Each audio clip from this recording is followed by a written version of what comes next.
বিএনপির সিনিয়র যুগ্ম মহাসচিব রুহুল কবির রিজভী বলেছেন, জনগণ ভোট দিতে প্রস্তুত। বিএনপি আশা করে নির্বাচন কমিশন প্রস্তুতি গ্রহণ করেছে।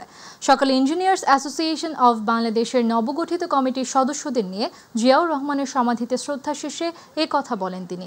রিজভী বলেন, নতুন ইস্যু তৈরি করে জনগণের মাঝে বিভ্রান্তি ছড়ানোর চেষ্টা চলছে। ভ্রান্ত কথা বলে মিথ্যা পরিসংখ্যান দিয়ে জনগণকে বিভ্রান্ত করা যাবে না।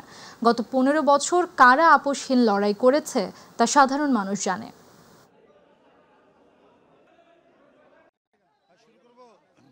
দেখুন, এটা নির্বাচন কমিশন জানাবে।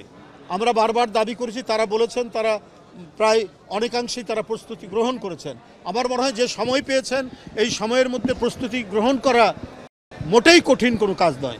আমি আশা করি নির্বাচন কমিশন সেই প্রস্তুতি সম্পন্ন করেছেন এবং জনগণ তো প্রস্তুত, জনগণ তো ভোট দিতে প্রস্তুত।